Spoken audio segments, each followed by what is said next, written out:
আজ আমি তোমাদের সঙ্গে দুটো চিকেনের রেসিপি শেয়ার করছি। রান্না দুটো খুবই সহজ কিন্তু দুর্দান্ত খেতে। লাইভ স্টোরিতে সকলকে স্বাগত জানাই। প্রথমে আলু পেঁপে দিয়ে একদম পাতলা মুরগির ঝোল। কড়াই গরম করে তাতে সর্ষের তেল দিয়ে তেজপাতা দিলাম দুটো লবঙ্গ আর কিছুটা দারচিনি। তোমরা চাইলে এলাচ দিতে পারো, তবে দারচিনির গন্ধে কিন্তু মাংস দুর্দান্ত হয়।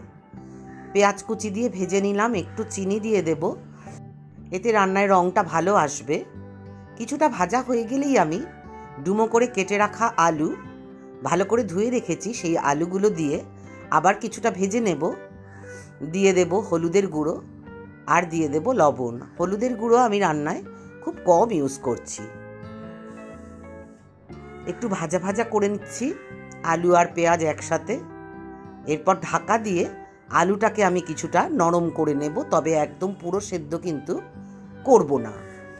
আবার কিছুটা ভেজে নিয়ে আমি দিয়ে দেব কেটে রাখা পেঁপেগুলো। পেঁপেটা দেখো আমি পাতলা পাতলা লম্বা করে কেটেছি। দিয়ে দিলাম কিছুটা নুন, দিয়ে আবার ভাজা ভাজা করে নেব। কিছুটা ভাজা ভাজা করে আবার ঢাকা দিয়ে আমি পেঁপেটাও কিছুটা নরম করে নেব। তারপর দিয়ে দেব টমেটো কুচি। টমেটোটা আমি এখানে 2-3টে ইউজ করব। একটু টকটক হলে এই ঝোলটা খেতে ভালো লাগে। টমেটোটাও আমি ঢাকা দিয়ে একদম গলা গলা করে নেব, তাতে ঝোলটা খেতে খুব স্বাদ হবে। এই রান্নাটা খুব পাতলা হলেও কিন্তু খেতে দুর্দান্ত হয়। এবার আমি আদা রসুনের পেস্ট দিয়ে দিলাম, দিয়ে আবার একটু কষিয়ে নেব। ভালো করে কষানো হয়ে গেলে একটা সুন্দর গন্ধ বেরোলে আমি দিয়ে দেব মেখে রাখা চিকেনটা। আমি ধনে, হলুদ, লঙ্কার গুঁড়ো, গরম মশলার গুঁড়ো, ভিনিগার আর লবণ দিয়ে মেখে রেখেছি। পরিমাণগুলো সব লিখে দিলাম। 2 ঘন্টা অন্তত মেখে রাখতে হবে, চাইলে সারা রাতও ফ্রিজে রেখে দেওয়া যায়। দেখো এবার খুব ভালো করে কষিয়ে নিয়েছি। ভালো করে কষানো হয়ে গেলে আমি দিয়ে দেব গরম জল।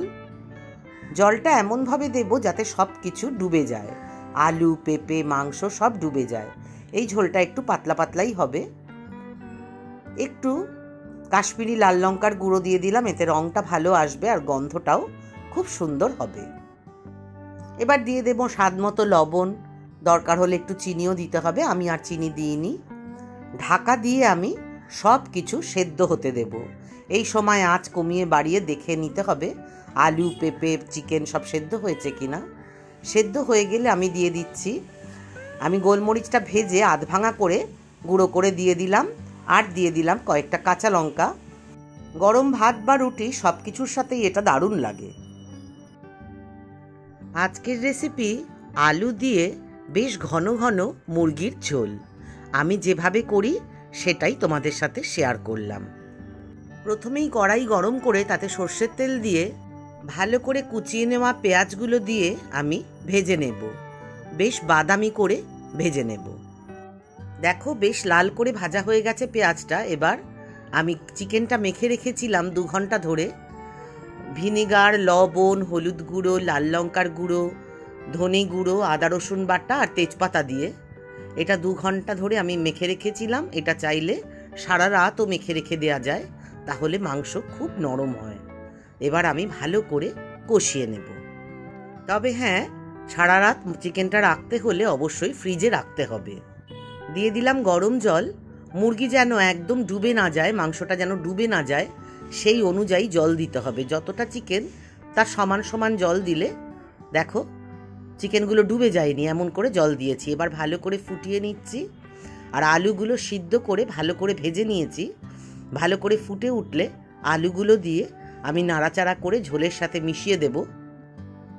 আমি কিন্তু ঘন করে মুরগি বা মাটন রান্নার সময় কখনোই জিরে ব্যবহার করি না। এবার ঢাকা দিয়ে দিলাম। ঢাকা দিয়ে আঁচ কমিয়ে ভালো করে ফুটিয়ে মাংস, আলু তো সেদ্ধ করাই ছিল, ভালো করে দেখো আমি রান্না হতে দিয়েছি। চিকেন সেদ্ধ হয়ে গেলে আমি দিয়ে দেব দই।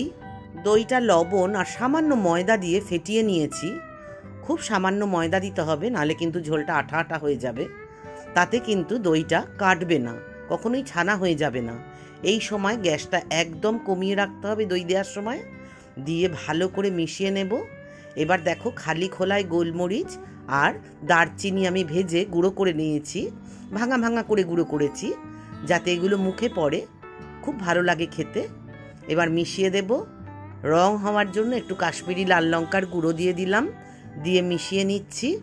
গরম ভাত, রুটি, পরোটা সব কিছুর সাথে কিন্তু এটা দুর্দান্ত লাগে। আমাদের রেসিপিগুলো ভালো লাগলে লাইক কমেন্ট করো, আর এরকম রেসিপি আরও পেতে চাইলে আমাদের চ্যানেলটাকে সাবস্ক্রাইব করে আমাদের পাশে থেকো।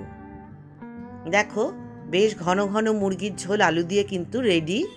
দারুণ গন্ধ বেরোচ্ছে, তবুও আমি এর সাথে কাঁচা লঙ্কা দেবো যাতে আরও সুন্দর গন্ধ বেরোয়, আর যেহেতু আমি ঝাল কম দিই লঙ্কাটা দিতে হবে। আজকের মতন টাটা, আবার দেখা হবে অন্য কোনো দিন অন্য কোনো রেসিপি নিয়ে।